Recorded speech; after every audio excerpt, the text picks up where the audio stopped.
Welcome to Man Cave Talks, where we talk about everything and anything, investing, stocks, real estate, YouTube, whatever you want to talk about, we'll bring it here.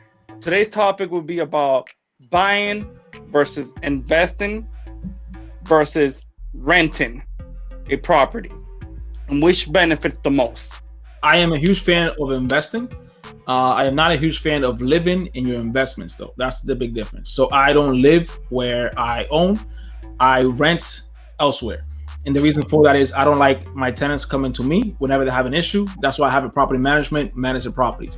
Now, when it comes to just owning a single family house and renting a single family house without having any property, I think that it's pretty much circumstantial, right? So somebody may want to buy a single family house or they want to buy a multifamily house, but they can't afford it or they can't qualify, whatever the case is. So they actually decide to rent. Now, one of the big things I do like about renting is that you are able to just pick up and leave. You don't really have anything tying you down. But at the end of the day, you can build equity and you can sell if you wanted to if the market spikes, which means that you're pretty much just renting a place to live. It's kind of like leasing a car. You never really own it, but you get to drive. Me personally, I think it all depends on your lifestyle and what you want. You got to look at the pros and the cons. What are the pros in renting? With renting, you can move around every year. If you change jobs frequently, you can move somewhere that's close to your job. You don't have to put any major down payment other than first and last. So you don't have to put like that 3.5% to 20% down on a house if you want to buy one. If you have issues with your house, you call the landlord or the property manager. If you have a condo, you pay condo fees for that. So you don't have to mow the lawn, you don't have to fix pipes, you don't have to do anything. Some people do want to buy a house because they feel like they've been wasting all their money renting. They're paying somebody else's mortgage. So a lot of people in that sense, after a couple of years renting, they decide, hey, I want to buy now. So in order to buy, you obviously need to have the down payment. You need to have a solid credit score. You need to have work history for at least 2 years. And that will help you with the process to get started in buying a house. It is a lengthy process. And if you have a really good agent, they will help you. But there's a lot of things that people miss in buying a house, which we can get into a little later. But I think, it all depends on your personal goals. If you're the type to move around, travel, rent. So obviously, it's a lifestyle choice, and it definitely depends on what you want to do financially. Not everybody's into being a landlord. There's a lot of responsibilities.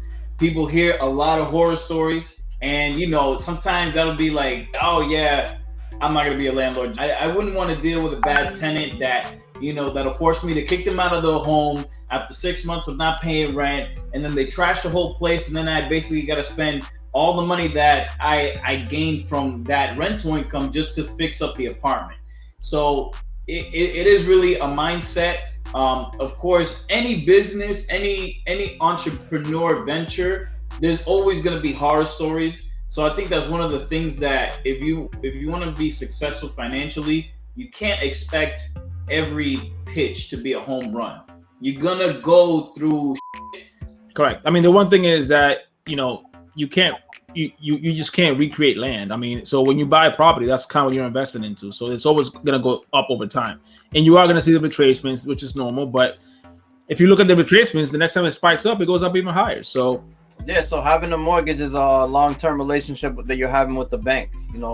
It's an investment. It's gonna take 15 to 30 years on average to pay off that mortgage, and it's a huge responsibility. But then that's when you get into, do you want to buy a single family or do you want to buy a multifamily? Multifamily will allow you to pay a lot less, if nothing, on your mortgage because your tenants are now paying for it, and that's the advantages that it does have. And then at the end of the 30 years, all that equity is yours. But it's your tenants that are paying down your home after the 30 years. So you have your pros and cons. It just depends on your lifestyle, what your goals are. Some people buy one house. Some people are they buy multiple houses. I know people that buy, have over 100 houses, and they're all investment properties. but there's people that are perfectly fine and perfectly happy renting. So it all depends on your lifestyle and what you decide to do. If you don't want to be tied down to a location or property, just put a property manager in place. Even if you break even month by month, you're still making money because your renter is paying down your mortgage. And you're making equity. It's around 2.75% minimum because of inflation you make every single year. And you actually benefit from the tax benefits. Correct. You get to write off everything on that property. So, and then apart from that, you get depreciation. So the cash, let's say it does cash flow. With depreciation, you're pretty much cash flowing zero tax. Correct. So even if it does break even, I mean, the smartest choice will be to purchase a property. Now, if you don't want to live where you own, that's perfectly fine. I'm okay with that. But if you're just going to rent and not own any investment property, then you may want to reevaluate that decision, because investing in the long run is definitely worth it. You're always better off buying. Understand that renting lets you write off the full amount, but the benefits from owning real estate outweighs the benefits from just renting and having your day job. Most wealthy people here in this country, they became wealthy because of real estate. You're easier to build wealth with real estate than in stocks. And the good thing about real estate, that's something you can actually go and touch. You have more control over your real estate than when you buy stocks, because you can just have one bad CEO say something, and it'll bring the stock completely down to the ground. I agree. Now, the one big thing is that I said earlier, it was also circumstantial, right? So let's say one of you guys have a girlfriend, it's always better, to rent with them first in order, before you go ahead and purchase anything. So in that situation, it definitely works out. But as far as long-term, buying is the way to go.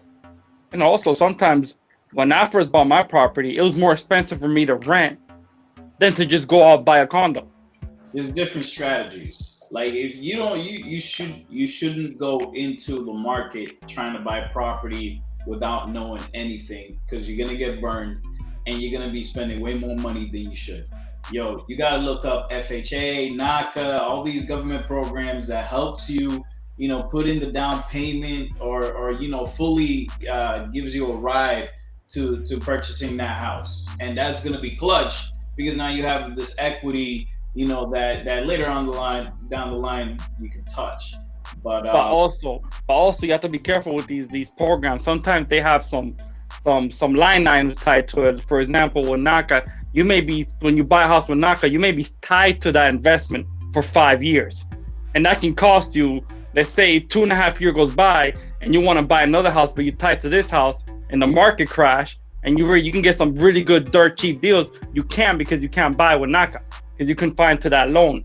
But as far as renting and investing, I think renting, investing, and owning, I think investing and owning is the way to go, and renting in the short term is probably the way to go as well in the short term. So right now, I know that co-living spaces are something that are being developed now and being looked into, where people can live amongst each other in different rooms, studios, because millennials aren't really buying the way it was anticipated in the market.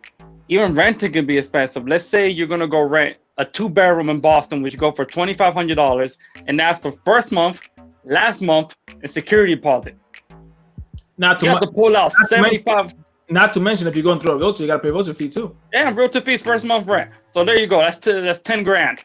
Yep, that's a good way to put it. So $10,000 on a property that you're gonna rent, versus using that $10,000 for a down payment or closing costs. So no. And when you there's a lot of tricks around that closing cost. You have to weigh it, bro.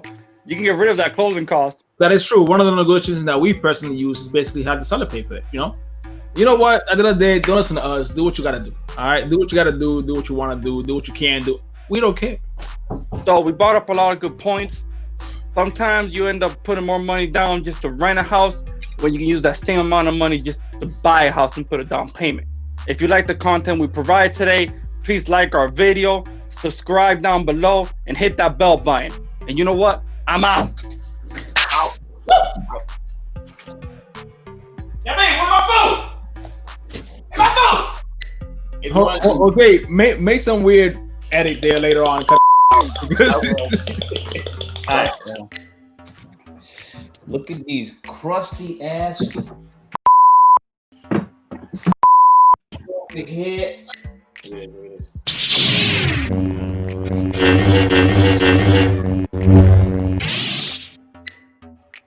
sell crack. You know, Whatever- you gotta do whatever it takes to get that money. That Do you one. hear, fan? Welcome to the man cave, where we talk Why you about gotta close out? sex, drugs, and hoes. You're still getting that 2.75%. Hold on, Jose. Mute your shit. It sounds like you're in Iraq. Yo, All you hear is boom, boom, boom. Pay for the closing costs and give us a cheaper deal. So in most cases, we don't even have closing costs. Jose, coño. Give me 30 minutes, man. I ain't sure. Yes, I am sure.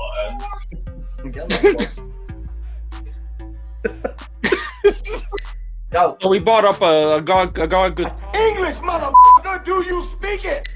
Hit that bell button, and we out. We off this. I don't know. No! Are we off this?